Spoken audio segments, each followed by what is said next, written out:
One is an advanced student, Manisha. We have Charlotte, she's never performed before. She's my student at George Mason, and give her some support. Her first time. So we have all levels, and we have Nishita, who's been learning for about half a year now, right? So we have, they learn at Mudra Arts, and so we're just going to do an informal presentation of what they have so far, and hopefully we'll all remember it.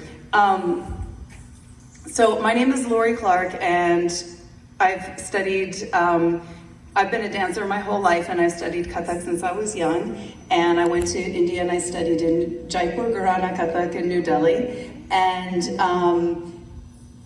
there's so much more, and there's so little time to tell everything, but what I'd like to do is talk about something people don't really seem to know much about, and that's the differences in the gharanas. So I don't know that people know what a gharana is in Kathak as it is. So Kathak, of course, is North Indian classical dance, and there are three major gharanas. That's Lucknow, which everybody knows because of Birju Maharaj. He's the foremost, and he's been very famous for a long time, so a lot of people know about him. And Benares Gharana, which is lesser known. Once upon a time, there was Hyderabadi Gharana, and there's Jaipur Gharana, the other big Gharana of Kathak. So what makes Jaipur Gharana? Most people don't have any idea, because artists borrow from each other so much these days, the line gets a little bit blurred. But there are certain distinct differences in the gharanas. One is that for our basic step in Kathak, we say dati te da ati te da dati te da ati, and you can go as Jaipur, we try to make all the sounds. Other gharanas, especially Lucknow, they do it a little softer, and they use the heel to eat up one sound. So we try to make all the motions. Jaipur Gharana is a little bit faster. We have a wide variety of turns and speed. So we tend to go a lot faster, and we're very technical. On the other side, there's a very big devotional component to Jaipur Gharana, where we do a lot of bhajans, and we also do a lot of kavita, and other Kathak styles don't focus so much on that. Unfortunately, none of us are wearing the typical dress, which is the ghagra choli for the style of Kathak.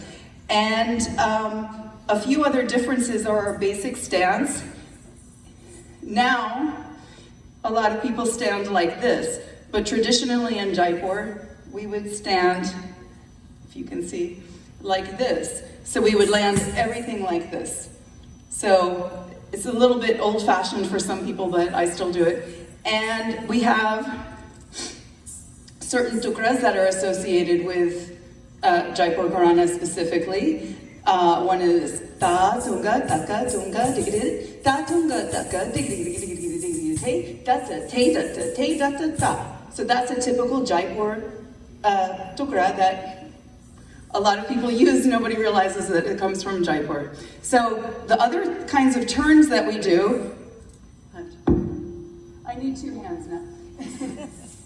This is typical Jaipur turn. And you're gonna see this in our dance. But this, that's a take, or as a single, is something you typically see in Jaipur. And we hold the hands up high. The other turn that we do is unique to Jaipur, is from the folk dance, and that's like the barrel turn. So usually it's a hin run, and we do it that way. Other styles don't do that at all, but the really, really big thing that distinguishes Jaipur that almost no one else does is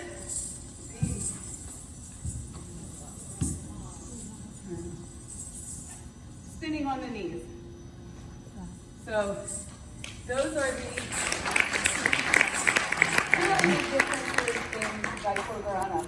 And that's a simplification. That's just an overview of the differences that you find in Jaipur Gharana.